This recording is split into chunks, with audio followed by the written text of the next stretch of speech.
and welcome to the next episode of the newly retitled Up for Discussion.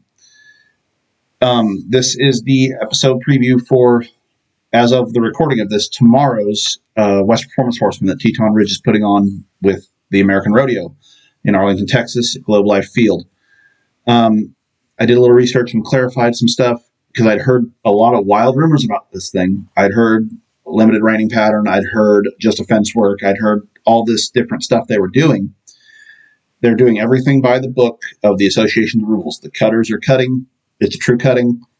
It's only 5 horses, but it's a true cutting. The reiners are running pattern 10, full on. That's how they're doing it. And the cow horse, although during the performance is only going to be the fence work, they will do a dry work that morning, count the scores to it.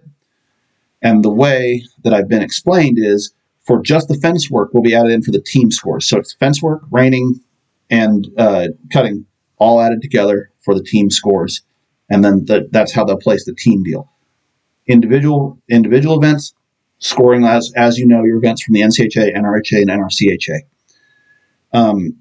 The only other thing that I noticed in that's different is no work-offs. If there's a tie, it's either they will add the other 2 judges and make it a 5-judge score instead of dropping the high and low as their first tiebreaker. Second tiebreaker is a designated tiebreaker judge. Totally different in that way, and maybe that's the modified rule of why it's not counting for money for the cutters and the reiners. But that is what we're looking at and the format of how this is going to be. Since I heard a lot of rumors, the format is as we know it for our events. That is the reining, that is the cow horse, and that is the cutting. So let's get into it. I'm going to go one event at a time, give you my predictions. I'm a lot less familiar with the cutters than I am the other 2 events, obviously. I know the people more than I know the horses. So that's where we're going to go.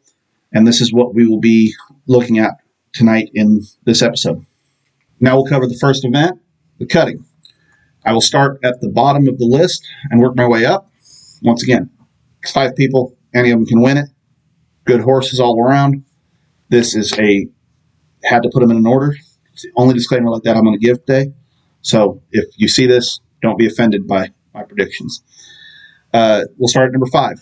I'm going to pick Lindy Thorne here. I know she's coming off winning the cutting fraternity. That's a big, big deal. I mean, it changes people's lives when they get to do it.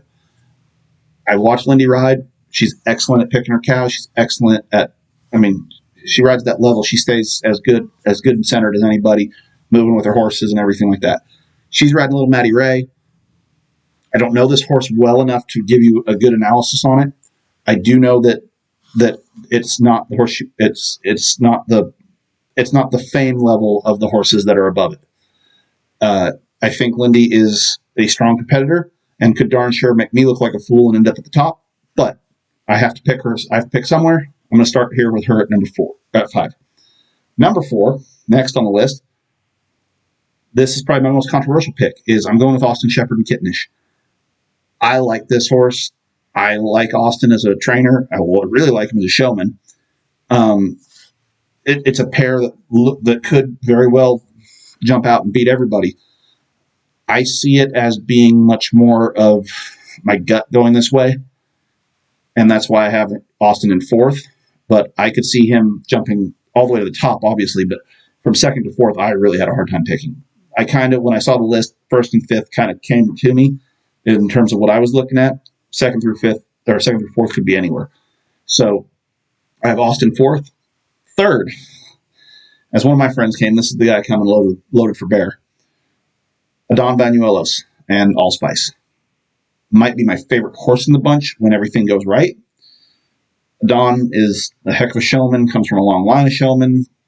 The whole family's obviously famous in the NCHA.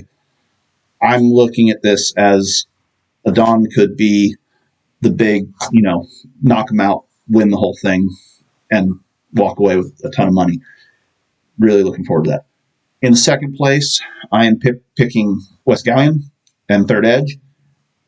I really like this horse in front of a cow. I really like the way it moves its feet. It's got the best. It's got some of the quickest front feet and just the way it dances and stuff.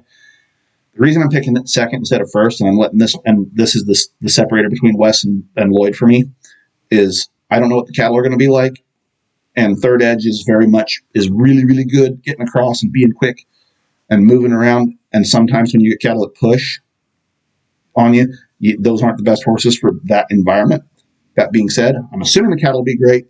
And I don't know. I've never seen this horse get pushed on by anything other than good cattle. I'm sure I could look into it and find something, but we'll see. Whereas Lloyd Cox is riding Blackish, and Lloyd is my winner for this class, my prediction. Blackish just has that grit level that I love to see in a cow horse and in a cutter. I like to see it in a reiner too, in a different way, but it's something I like. So Lloyd Cox is my predicted winner. He's a Hall of Famer for a reason. He's won the fraternity. I've met Lloyd once and is just the nicest guy. So I'm not picking that just because he was nice to me. I'm picking it because I really do think that Blackish horse might be, the grit factor might be what lets that one win something. Now I'm going to give you guys an ad break. Our first ever sponsor on the channel is the stallion Tricked Out Spook. He's a son of Spook's Got a Gun, out of her daughter Rowdy Yankee, was shown very successfully by multiple horse trainers to lifetime earnings of over $71,000. In only 3 full offspring sets, he has already produced over $185,000 in offspring earnings. Those of you who know me at all personally know that I'm a big fan of this stud in general, but also his offspring. I've had 3 of them and loved every one of them. I think they're exceptionally talented. They're all pretty. They're all that type of horse that you want to go to ride every day. My favorite part of those horses, though, all 3 of them that I had, all 3 of them were exceptionally gifted in effort. They were that type of horse that, as Sean Flaherty says, he likes one that'll dig in and try for you. These are that type of horse. I'm a big fan, and I hope that other people will start seeing them for what they are. And that's really, really great horses that have really, really top level minds. So if you're interested, give contact at trickedoutspook.com or Foles RS, where he currently stands. And now we'll talk about the event that I am the most familiar with, which is the Rainers. This is actually a really hard one for me to pick, although it's hard for me to pick because I know the horses, I know the riders, and this is where I'm probably going to spend the most time in depth. I'll start at 5th place, and Matt, I know you're going to get mad at this. I'm tired of picking you last in these kind of events or near the bottom because you are mounted this year, and I would not be surprised to see you put together a run like you did at the NRBC in the Open, the Challenge, or whatever the older horse event is called on this horse when you mark 29, and that's Guns and Dynamite.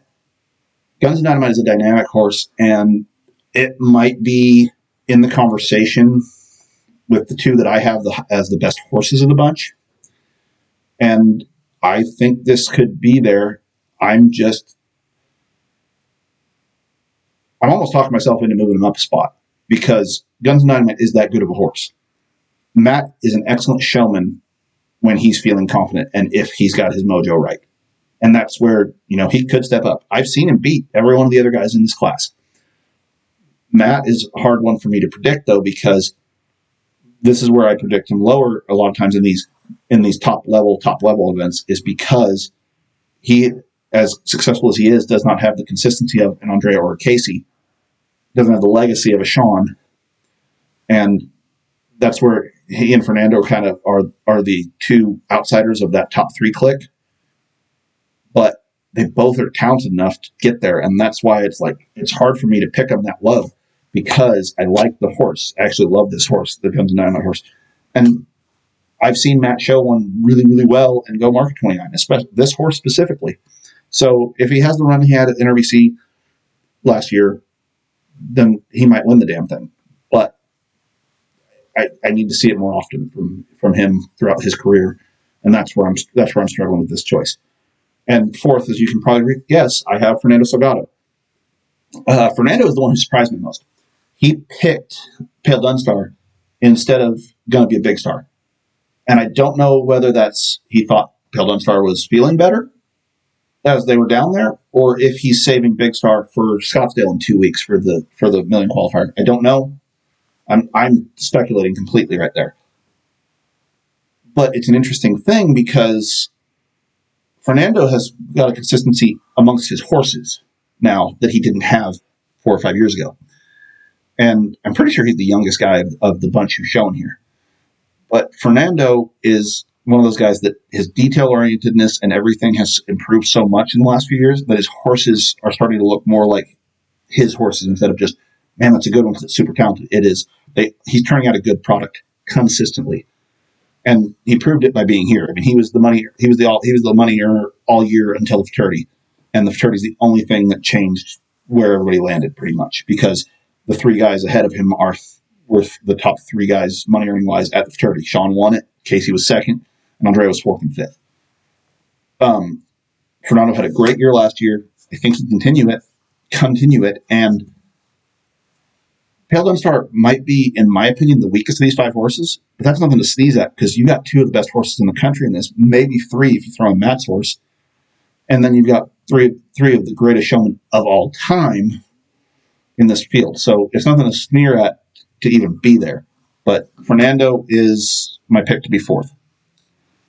3rd, and the only reason I'm picking him 3rd, is Sean Flaherty and Alpha Jack Sparrow. I'm picking Sean 3rd simply because I don't think the Alpha Jack Sparrow horse has the top end that the 2 horses above him do. That being said, Sean is every bit the showman that anybody else in the world ever has been. There's a reason why he just broke the record for the most futurity wins. There's the reason why he was the all-time rider for 20 years, for number 1 money earner, or I guess it was 15 years. Either way, doesn't matter. Sean Flaherty cannot be counted out. He's number 3 on my list. He could easily be number 1 on Friday night. Going back now to number 2, and this will surprise people because I'm a big fan. I never denied I'm a fan.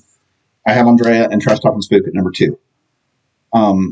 He was one of my picks to be right there at the top of the million last year. He was 2nd. He was one of my picks to win the million the year before. He was 3rd. in 2019. Andrea is as much of a consistent story as there is in NRHA. In the 20 years he's been a professional, he jumped to being number 1 all-time money earner. He's won the fraternity 4 times. He's won the NRBC a number of times, the Derby. The only one he hasn't won is the million. And this one now is in the neighborhood of being considered a major, considering it's a guaranteed 100,000, and you have to qualify to get there. If he wins the first one, that's great. Now, I have seen a difference in his horse, Trash Talking Spook, in the last 2 years versus when he was a younger horse. He always showed the talent and the ability. This thing is another level talent. He's up there with the best horses in the country, with the Mavericks and the Patriots and all of that in terms of physical ability. He always had a thing where if he showed twice, he would get you the second time. He would not try as hard. Andrea has figured out to take him to the 1-run deals that are big money and lay it to him, and he gives you everything he wants. This horse's effort level in his own mind has gone up so much from what I saw of him as a 4-year-old and even then. And I think that's an incredible testament to Andrea sticking with one because he felt the talent level in it. I think it easily could be the winner in this bunch, but I have him in 2nd. And I have the winner being Casey Deary. Downright Amazing is the horse. This horse I always overlooked. I thought he was a great horse, but I always thought he was, that tier below Maverick, that tier below Lefty, Trash Talking Spook, that tier below Andre's Gunner, Starjack Vintage. I thought he was in that level that usually we'll see him be a 225, 226, and can win an event if some other horses leave a gap. In the last year, this horse has come on and proven me wrong. I think this horse has all of the style to become exactly the horse that Maverick became to the general public in the reining world. Maverick was this dynamite horse that when he showed up, everybody knew what he was from the minute he walked in. I mean, I've heard stories from people. Casey Deary has won the warm-up pen more often than anybody else on Maverick because he was so cool the night before. And he should have won more than he did, and he won a ton. He's an NRBC champion. He's been 3rd at the million. You're talking, and he's been reserve at the NRBC a 2nd time. I think he was reserve at the Derby 1 year. Downright Amazing is on that same trajectory and is only getting better as he gets older. And we can't deny Casey's on fire right now. He was in the running to win the fraternity.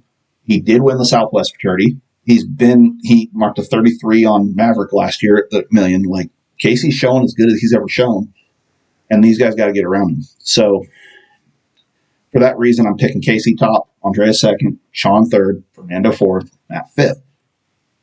I don't expect to be 100% right on this, but that team or that group of reigners is as strong as it gets, and the horses are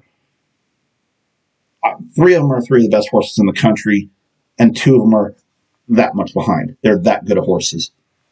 Like, I mean, you're talking the best of the best in a 5-horse event, and that's saying something incredible. And now for the final event of the individual performances will be the cow horse.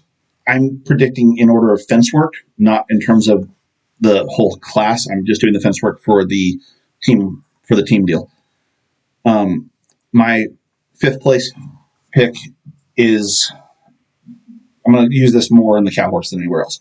The cow horse is the place that is completely random because the cattle depend so much on it. It is a random chance on that, and the 2 handles at best. I'm going to go more based on rider-horse combination than anything, but no, this is the one that I expect to be the least accurate on of all of them, even though I'm more educated in the cow horse than I am the cutters, and less than the reiners. I am expecting to not be accurate in this because it's a wild card and you never know. So I'm going to start with number 5, and that's Lee Deacon and SJR Smooth Little Oak. Lee just won the Snap of It Fraternity. It's the biggest win of his life, and man, he's got the momentum on his side right now. He doesn't have the lengthy resume that the other 4 in this do. That being said, he's an excellent showman. He's going to go down there and make 2 big fence turns and get circled good. As long as he gets to the spots and the moment doesn't get too big for him, Lee will be fine. Where that places him, I don't know, but this is not a knock on him. He's one of the best in the deal down the fence, and especially in a just down the fence situation. I could almost talk myself into putting him anywhere on this list, but picking him 5th. 4th is the one I might get the most trouble for. Not trouble, but the backlash from you guys. I'm picking Justin Wright and Scooter Cat 4th. I think Scooter Cat's cool. When everything goes right, he is wicked down the fence. That being said, there's just something about, especially the top 2 that I picked, but there's just something about it. I just have a gut feeling with this whole environment and everything. I think Justin's going to be 4th. I'd like to see him be higher. I'd like to see it come back for, the one guy from California showing in this deal. I'd like to see him step up, but I think Justin's going to have a good run. I just don't know if it's going to be enough.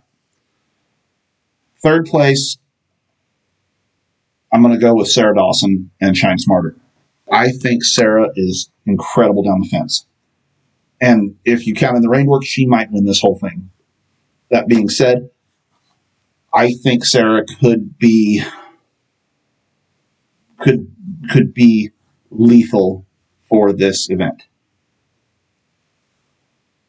But I just have more faith from experience level and stuff in Corey and Chris. Wouldn't be surprised if Sarah wins it. And I would not have any egg on my face for saying that because I think that Sarah is an incredible hand down the fence. So we'll jump up in the top 2 because this was the spot. And I was debating, went back and forth on this, and actually what made the decision for me is when they decided on horses. Corey is going to be second to me, is my second favorite because he's shown good time. If he'd shown Hot Rod, I would have thought that would be better because I think Hot Rod's a better fence horse. That being said, Corey didn't have a bad horse in his barn. So I'm expecting this to be really close, and you could move these around anywhere. I think Corey and Good Time's a good pair, but I'm going to put them second.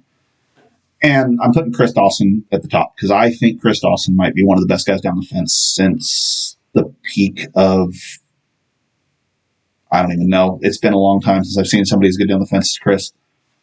I like to throw other people out there like Russell when he was on Rainmaker, or my dad on Ernie, or, there's so many guys that had great horses that went, but you see Chris do it time after time after time after time on different horses.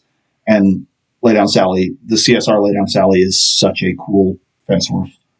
I think that Chris, I don't think he's got it in the bag by any means. I think he's got an advantage. He's that good. She's that good. And I think it's quite the pair. So that's my 5 minutes-ish on the cow horse. If you throw in the rein work for the individual event, it doesn't change much on it. I think maybe you swap Corey and Chris. Maybe you put Sarah up higher, but it's just like any cow horse show. It comes down to the fence work anyways. So I'm just going to stick with my fence work predictions, and that's how I think it's going to go anyways. And it counts that way for the team. It's easier for me to preview. So next, I'll get into adding up what my team previews are. Those of you who are really good at math already know, but we'll go through it and get that sorted, and then get on out of here. All right, now we're back to the team wrap up here to finish up. So I'm looking at my list right now, and I'm just going to go in reverse order of teams. So in 5th place, splitting as everybody does the $25,000, so $8,300, a little over for everybody on these teams, is going to be Team Orange by my predictions. Austin Shepard, Matt Mills, Lee Deacon. They have a 4th and 2 5th place finishes on my predictions. I'm hoping for those guys they do a little better than that, but we'll see how that goes. In 4th place, I will have the blue team, which starts with Adon Banuelos, Fernando Salgado, and Sarah Dawson.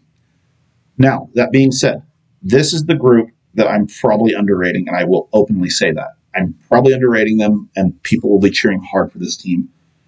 But that's where I have them, and they were real close. It was actually one spot in terms of how I did this on placings, because it's combined score for the overall, not placings. So there is room for error, because if the scores are real tight in one event and real big in the other, flip-flop, then you're going to have some jumps, even though placings might not work out that way.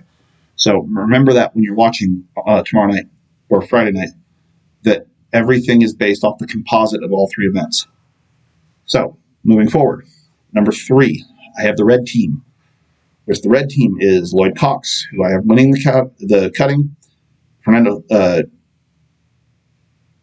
Sean Flarida, who I have 3rd in the reining with Alpha Jack Sparrow, and Justin Wright on Scooter Cat. That's my 3rd place team. Now, I only had 1 placing difference on this team, on the difference between the 2 teams that I have in 1st and 2nd. And this could be either way. Simply because I was really hard on Lindy Thorne, Green ends up 2nd. Because I have both Casey and Chris winning their events. And I have Lindy last. If Lindy's higher than that, or close on scores, Green wins it easily. Because that depends. Like if she's at 26 and Lloyd's only a 30, and that's the difference of that. But the cow horse is split between a 28 and a 214 because somebody had trouble around a corner or something. That could make up the difference. So scores could change this. I'm just doing this simply off predictions for placings. And so my winning team, who does not win a single event, but they're 2nd in everything, is Team Purple. Maybe the reason why I wore a purple shirt tonight. Wes Gallion, Andrea Plani, Corey Cushing. The number 1 all-time rider in cow horse, the number 1 all-time rider in reining. Yes, I know they qualified lower, but they drew together. It's hard to pick against that team. We're going Team Purple on this. And probably who I'll be cheering for, but at the same time, it's good horses and good watching. I want everybody to just be awesome. So, to all the competitors, good luck. To all the fans, find this on TetonRidgePlus.com.